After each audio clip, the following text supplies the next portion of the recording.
మన దేశంలో క్రికెట్కు ఉన్న క్రేజ్ అంతా ఇంత కాదు. కోట్లాది మంది చిన్నారులు క్రికెట్ ఆడుతూ ఉంటారు. అయితే వారిలో కొందరు మాత్రమే ఒక స్థాయికి ఆడుతూ ఉంటారు. అందులోనూ జాతీయ జట్టుకు ఆడాలని చెప్పి ప్రతి ఒక్కరూ ఎన్నో కలలు కంటూ ఉంటారు. ఎంత ప్రతిభ ఉన్నా కానీ ఎంతో కొంత అదృష్టం కూడా కలిసి రావాలి. అలాంటప్పుడు మాత్రమే టీమిండియా సీనియర్ జట్టులో చోటు దక్కించుకోగలం.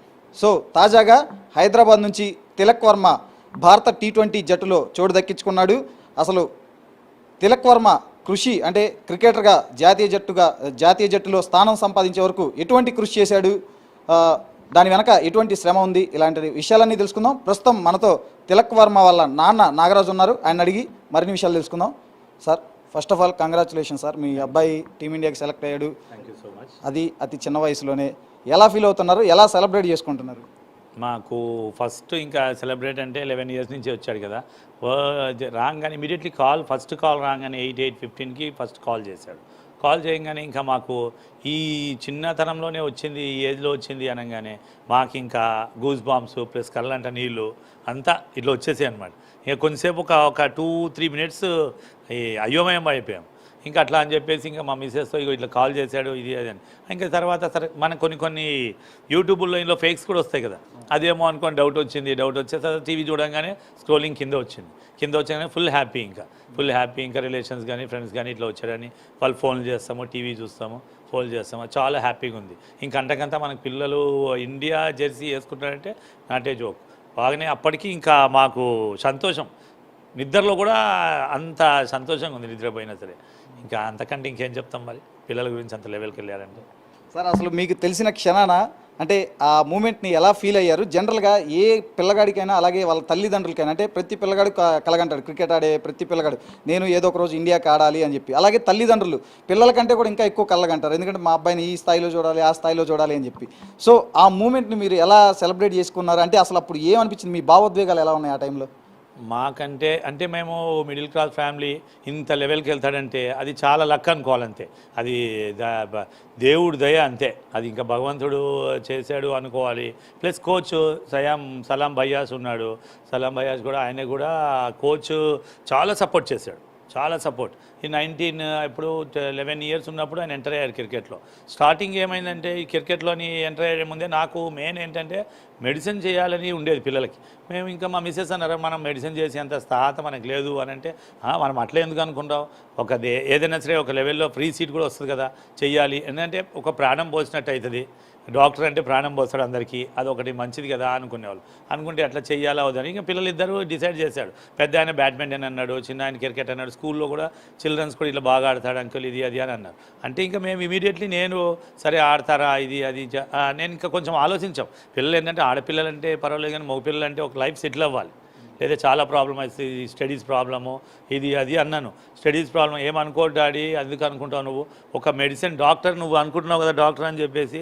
డాక్టర్ అయితే మనం ఓన్లీ మన తెలంగాణ కాకపోతే కొంచెం ఎక్కువ లెవెల్కి వెళ్తే తెలంగాణకు పరిచయం అవుతాడు, కానీ ఇంకా కొంచెం ఉండంటే మన హైదరాబాదు లోకల్లో అట్లా తెలుసు. అదే నేను స్పోర్ట్స్లో వెళ్ళామనుకో అన్నా నేను ప్రపంచానికే పరిచయం చేస్తాను డాడీ, ఎందుకు వరి అవుతావు, మనకు అంత లేదు కదా అంటే, ఏం కాదు డాడీ నువ్వు ఎంత అంటే అంత పెట్టు, కొంచెం అన్నా సరే చేద్దాము అన్నాడు. అది ఇక అదే ధైర్యంతో ఆ మాట అనే వరకు అది డైమండ్ వర్డ్ అయిపోయింది.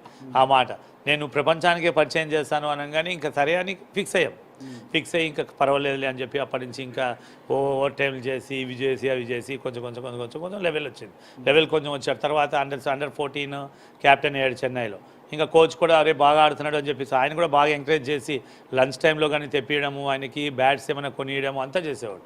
బాగా 99% బాగా హెల్ప్ చేశాడు కోచ్. చేయడం వల్ల ఇంకా కొంచెం ఆ తర్వాత ఇమీడియట్గా అండర్ 16 ఆడాడు, అండర్ 14 క్యాప్టెన్ అయ్యాడు. తర్వాత ఇంకా కొంచెం స్టెప్ బై స్టెప్ వెళ్తే మాకు కూడా కొంచెం ధైర్యం వచ్చేసింది. ధైర్యం వచ్చి సరే 19 ఇండియా అండర్ 19 ఆడాడు, వరల్డ్ కప్ ఏషియా కప్ ఆడితే ఏషియా కప్ గెలిచాడు, అండర్ 19 రన్నర్స్. సరే ఇంకా అది వచ్చాడు కదా అని ఇంకా మాకు ఇంకా చాలా హ్యాపీ, ఇంకా చాలా సంతోషమైంది. అట్లా మెల్లగా ఇంకా తర్వాత ఒక 1 year 1.5 year తర్వాత ఐపీఎల్ వచ్చి ఇంకా సంతోషం. ఐపీఎల్ వచ్చింది. అప్పుడు ఐపీఎల్ కొంచెం వచ్చాయి కానీ మాకు అమౌంట్ విషయంలో కొంచెం ధైర్యం వచ్చింది. ఫైనాన్స్ విషయంలో కొంచెం అమౌంట్ వచ్చింది కదా అని చెప్పి ధైర్యం. అప్పటికే మాకు కొంచెం ఈ ఫైనాన్స్ విషయంలో ఇటు అటు ఒడిదుడుకులు అవి ఉన్నాయి. ఇక వచ్చింది అంటూ కొంచెం చేసాము, అది చేసాం. నెక్స్ట్ మళ్ళీ ఆ ఐపీఎల్ అయిన తర్వాత ఐపీఎల్ పెద్ద గోల్ అనుకున్నాం, పెద్ద గోల్ కదా ఈ ఇండియా జెర్సీ సరే అనుకున్నాం. కానీ ఇమీడియట్గా ఇండియా జెర్సీ వేసుకుంటున్నాడు అంటే, వెస్టిండీస్లో సెలెక్ట్ అంటే ఇంకా అంతకంటే సంతోషం ఏముంటుంది. మన పిల్లలు కొంచెం ఒక లెవెల్కి వచ్చారంటేనే సంతోషం. ఇప్పుడు ఇంత సంతోషం పట్టలేక ఇప్పటికీ ఆనందమే. ఎవరైనా ఫోన్ చేసినా ఏమైనా చేసినా ఇట్లా బయటికి వెళ్ళినా ఫ్రెండ్స్లో, అంతకుముందేమో నాగరాజ్ అనేవారు, ఇప్పుడు తిలక్ వాళ్ళ డాడీ అంటున్నారు అందరు. సార్ జనరల్గా క్రికెట్ పరంగా చూసుకుంటే స్టేట్ లెవెల్లో కానీ, డిస్టిక్ లెవెల్లో కానీ, అలాగే రంజీ స్థాయి లెవెల్లో కానీ, ఇండియా మొత్తంగా చూసుకుంటే దాదాపు లక్షల మంది క్రికెట్ ఆడుతూ ఉంటారు. ప్రతి ఒక్కళ్ళు ఇండియాకి ఆడాలని కోరుకుంటూ ఉంటారు. జనరల్గా మీ అబ్బాయి సామర్థ్యం మీద మీకు ఎటువంటి నమ్మకం ఉండేది? తను ఏదో ఒక రోజు ఇండియాకి ఆడతారు అని నమ్మకం అంటే మీకుందా అసలు? అంటే ఉన్నది అంటే మనం చెప్పలేము కదా సార్, వీళ్ళు టాలెంట్. మనం ఎంత పైసలు ఖర్చు పెట్టినా సరే టాలెంట్ అనేది ఉండాలి, కొంచెం స్టెమినా మంచిగా ఉండి బాగా చెయ్యాలన్నమాట. ఇంకా చేయాలి, హెల్త్ సాధార ఇవ్వాలి, అంతా ఇవ్వాలి కదా. సరే చేద్దాము అని చెప్పేసి మాకైతే ఉంది, అయితే బాగున్నది అని. అంటే మా కోచ్ ఏంటంటే కంపల్సరీ అవుతాడు, నేను ఎట్లయినా సరే ఇండియా జెర్సీ వేపిస్తా అనేవాడు ఒక ధైర్యం. ఏదినా ఏపీయకపోయినా ఒక మాట అన్నాడు కదా అంటే ఆ ధైర్యం అయితే వచ్చింది. వచ్చి ఇంకా ఆయన కోరిక ప్రకారం ఒక్కొక్క స్టెప్ బై స్టెప్ తీసుకొచ్చాడు. ఇంకా ఆయన మాత్రం లైఫ్లో మర్చిపోలేము కదా, ఇంకా కోచ్ అంటే గురువే కదా. సార్ జనరల్గా ఇండియా టీంలోకి రావడం అంటే మామూలు విషయం కాదు, అందులోనూ సౌత్ ఇండియా నుంచి అంటే చాలా పెద్ద విషయం. నిజం చెప్పాలంటే చాలా రాజకీయాలు జరుగుతూ ఉంటాయి. మనం చూసాం రాయుడు విషయంలో కూడా ఎట్లాంటివి జరిగినాయో, తర్వాత విహారీ విషయంలో కానీ. అట్లాంటిది ఇప్పుడు తిలక్ వర్మ ఇండియా జట్టులోకి నేరుగా, అది ఐపీఎల్ అయిపోయిన వెంటనే తర్వాత సిరీస్కి ఎంపిక కావడం, అసలు ఎట్లా మీరు ఇదంతా ఏమన్నా ఊహించారంటే ఇట్లాంటిది ఏమన్నా జరుగుతుంది ఎట్లా అని మీ అబ్బాయి విషయంలో? మా అబ్బాయి విషయంలో రాజకీయం అంటే అంత మాకేం తెలియలేదు సార్, అంతా అనిపించలేదు కదా. మేము స్ట్రగుల్ పడ్డాం 5 years కానీ, అమౌంట్ అది ఫైనాన్స్ విషయంలోని దీని విషయం. రాజకీయంలో మాత్రం మాకైతే ఏమనిపించలేదు అసలు. ఇలా రావాలి దాన్ని అంతా కోచే చూసుకునేవాడు కదా, ఇది రావాలి అది రావాలి అనేది లేదు. రాజకీయంలో అయితే ఇంత ఎంటర్ కాలేదు, వాళ్ళు కూడా పొలిటికల్ లెవెల్లో కూడా ఏం తీసుకురాలేదు అసలు, ఇది అది అని ఏమనలేదు. పొలిటికల్ అయితే ప్రెజర్ ఏం రాలేదు మాకు, ఇది చెయ్యాలి రికమెండేషన్లు అని అవి ఏమీ లేవు. డైరెక్ట్ అయితే ఈ టాలెంట్ బట్టే వచ్చాడు. ఇంకా ప్రతి దాంట్లోని ఇప్పుడు 12 అని చేశాడు. ఫస్ట్ 12లో చేసినప్పుడు స్టార్టింగ్లో 12 ఏజ్ ఉన్నప్పుడు 105 ఎంతో చేశాడు, జూనియర్ కదా. 105 చేసినప్పుడు అప్పుడు అన్నాడు అనమాట, డాడీ నేను 12 చేశాను, 105 చేశాను డాడీ, ఫోటో తీసుకెళ్ళి ఒక 200 డాడీ నాకు, నేను ఫోటో వేస్తాను పేపర్లో అని. అంతా తిరిగాడు. తిరిగిన తర్వాత నెక్స్ట్ డే సరే పేపర్లో వేసాడు. నెక్స్ట్ డే వెయిటింగ్ ఇంకా వాడు, పేపర్లో వస్తుంది కదా అని పేపర్ కోసం వెయిటింగ్. నెక్స్ట్ డే పేపర్ చూడంగానే రాలేదు, పేరే వచ్చింది తిలక్ వర్మ అని. పేరు రాగానే కొంచెం అప్సెట్ అయ్యారు కొంచెం. అయితే నేను అన్నా అది కాదురా, ఓటమి గెలుపులు మామూలే, కాకపోతే వేయలేదేమో, నెక్స్ట్ టైం నువ్వు ట్రై చేయి, ఇది దీని వల్ల నువ్వు ఇంకా ట్రై చేయాలన్న, నీకు ఉంది కదా మళ్ళీ అన్న. సరే అని చెప్పి అట్లా ధైర్యం ఇచ్చాం. ధైర్యం ఇస్తే సరే అని నెక్స్ట్ టైం అయిన తర్వాత ఇమీడియట్గా Under-14 క్యాప్టెన్ అయ్యాడు. ఇవాళ క్యాప్టెన్ అయినా కూడా కొంచెం ఈ ప్రెజర్ ఉంటుంది కదా చెన్నైలో, అది కూడా ఒక్కడే వెళ్ళేవాడు. మేము వెళ్ళేవాళ్ళం కాదు, ఈవెన్ ఎయిర్పోర్ట్కి కూడా వాడే వెళ్ళేవాడు, కార్లో వెళ్ళేవారు, వచ్చేవాళ్ళు, క్యాబ్ మాట్లాడుకునేవారు. కానీ చాలా ధైర్యంగా వెళ్ళాడు.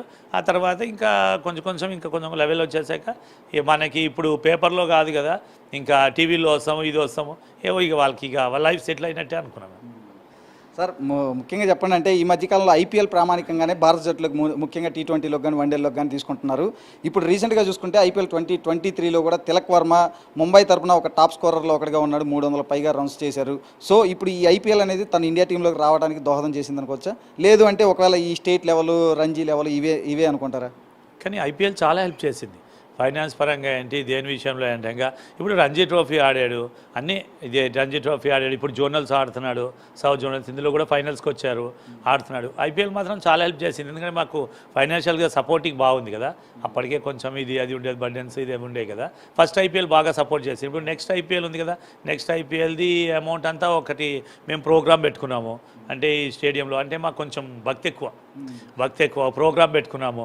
ఆ స్టేడియంలోని BHS స్టేడియంలోని ఒక శివపాళ్ళ కళ్యాణం చేయాలి అని. దానికి ఇప్పుడు వచ్చిన అమౌంట్ అంతా 1 crore అయినా పర్లేదు కానీ పెట్టుకుందామని నవంబర్లో డిసైడ్ అయ్యాం. అంటే ఇంకెక్కడ పబ్లిసిటీ చేయాలి అని శివపాళ్ళ కళ్యాణము ప్లస్ రుద్రాభిషేకం చేయాలని డిసైడ్ అయ్యాం. సార్ ఈ ఐపీఎల్లో మీ అబ్బాయి కొన్ని అద్భుతమైన నాక్స్ ఆడాడు. ముఖ్యంగా చెప్పాలంటే బెంగళూరు మీద కూడా కీలకమైన వికెట్లన్నీ పడిపోయిన టైంలో కూడా తను ఒక్కడే దాదాపు 40 బంతుల్లో 90 runs దాకా కూడా చేశాడు. అంటే ఏం చెప్తారంటే తన సామర్థ్యం మీద కానీ, తన బ్యాటింగ్ దీని మీద కానీ, అంటే ఎంత ఒత్తిడిలో కూడా? అంటే ఆయన 4th డౌన్ 5th డౌన్ వస్తున్నాడు, ఫస్ట్ నుంచి 2nd డౌన్ వచ్చినా ఆడుతున్నాడు. ఈక్వల్ టు అంటే అందరు అనేవారు యువరాజ్ సింగ్ అని అది అని. ఆయన టాలెంట్ ఇప్పుడు ఆయన చూపించుకుంటున్నాడు. మాకు కూడా ఉంటుంది కదా కొంచెము, ఆడితే బాగుంటుంది అని మనకి ఉంటుంది, ఆడితే బాగుంటుంది అని ఆడు అనేవాళ్ళం. మాకు అంతా క్రికెట్ మీద దాని మీద స్పోర్ట్స్ మీద వారికి ఇట్లా సలహాలు ఇచ్చేవాళ్ళం కాదు. ఇట్లా ఆడాలి అట్లా ఆడాలి మనకి తెలియదు కదా, నీ టాలెంట్ నువ్వు చూపి, కోచ్ చెప్పినట్టు నువ్వు ఎట్లా ఆడాలి అట్లా ఆడాలి అన్నాం అనేవాళ్ళం. ఇంకా దానివల్ల ఇంకా ఫస్ట్ బెంగళూరులో ఆడినప్పుడు ఇంక అందరూ టాప్ ఆర్డర్స్ కూడా కొంచెం డౌన్ అయిపోయాడు. వీడు వచ్చాడు 84 85 చేశాడు, సంథింగ్ 84 85 చేశాడు, 89 దాకా చేశాడు. ఇంకా మనం ఇంకా సంతోషం ఆపలేకపోయాం. తర్వాత నెక్స్ట్ కూడా ఇట్లా మెల్లమెల్లగా అంటే టాప్ ఆర్డర్స్ ఏంటి, జూనియర్స్ ఏంటి, ఎవరన్నా అయితేనే ఉంటుందో వస్తూనే ఉంటుంది. ఒకసారి ఆడతారు, ఒకసారి వీళ్ళు లక్ ఏంటంటే మంచిగా ఆడాడు. అప్పుడంటే పిచ్ బాగుందో సహకరించాడో బాగా ఆడాడు, అది సంతోషం. సార్ అసలు మీ అబ్బాయిలో అంటే క్రికెట్ టాలెంట్ని మీరు ఏ వయసులో గుర్తించారు, ఆ తర్వాత మీరు ఏ విధంగా తిలక్ వర్మని ఎంకరేజ్ చేశారు?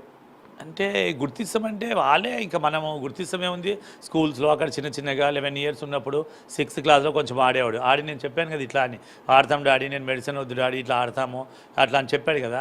ఇంకా దాని విషయంలోనే ఇంకా మెల్లమెల్లగా వాడే ఒక్క స్టెప్ ఆడి అన్నేమో బ్యాడ్మింటన్ ఆడతాడు, నేనేమో క్రికెట్ ఆడతానంటే సరే మీ ఇష్టం రా, స్టడీస్ మాత్రం డిస్టర్బ్ అవ్వద్దు, ఎందుకంటే మన మగపిల్లలు కదా, ఒక లైఫ్ అనేది సెటిల్ అవ్వాలి, బేస్ ఉంటుంది కదా అంటే ఇక సరే డాడీ అని చెప్పేసి అన్నారు. ఇక అది గాడ్ గిఫ్ట్ అనుకోవాలో ఏమనుకోవాలో అట్లా మెల్లగా ఒకటి పైకి వచ్చారు. సార్ ఇప్పుడు మరి తిలక్ వర్మ కంటే ఇప్పుడు ఈ పొజిషన్లో చూశారు అంటే ఇంకా రేపు ఎటువంటి పొజిషన్లో మీరు తిలక్ వర్మను చూడాలనుకుంటున్నారు, ఏంటి అసలు అల్టిమేట్ అంటే తల్లిదండ్రులుగా మీరు ఏం కోరుకుంటున్నారు తిలక్ వర్మ నుంచి? ఇంకా కోరుకునేది సార్ ఫైనల్ స్టెప్ అంటే ఇంకా టెస్ట్ మ్యాచ్, వన్డే ఆడాలి. ఇప్పుడైతే వచ్చాడు, ఫస్ట్ జెర్సీ వేసుకుంటున్నాడు, 2020 ఫస్ట్ జెర్సీ వేసుకున్నాడు. ఇంకా అది ఫస్ట్ టైం మేము చూస్తున్నామంటే మాకు కూడా ఇక కళ్ళంటే నీళ్ళు వచ్చేస్తాయి, ఆనంద బాష్పాలే. ఫస్ట్ న్యూస్ రాగానే మాకు అట్లా వచ్చింది. ఇంకా దానివల్ల ఇక రెండే ఉన్నది కదా, ఇంకా ఇంకేముంటుంది. కాకపోతే లాస్ట్ ఫైనల్ ఏదంటే ఆయనది ఏంటంటే వరల్డ్ కప్ తేవాలి, నేను ఆడాలి, నా పీరియడ్లో వరల్డ్ కప్ రావాలి నేను ప్లేయర్గా ఉన్నప్పుడు అని అది ఫస్ట్ నుంచి అట్లా మనసులో పెట్టేసుకున్నాడు. కాబట్టి ఇప్పటి వరకు స్టెప్ బై స్టెప్ అన్నీ వచ్చాడు కదా. ఇప్పుడు IPL అయిపోయింది, Under-19 world cup, Asia cup ఆడాడు, లైన్గా వచ్చాడు. ఇప్పుడు మళ్ళీ ఇది జరిగింది. నెక్స్ట్ ఇంకా దేవుడి దయ వలన అది కూడా వరల్డ్ కప్ కూడా ఆయన నెరవేరితే ఇంకా అంతకంటే ఇంకా హ్యాపీ లేదు మాకు.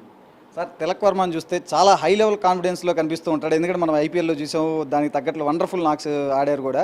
అసలు ఏంటి అంత కాన్ఫిడెన్స్ లెవెల్స్, ఏంటి తనకు అంత ధైర్యం కానీ? ఎందుకంటే చూసాం IPLలో వరల్డ్ క్లాస్ బౌలర్లనే చితక్ కొట్టిన పరిస్థితి ఉంది మనం చూసాం.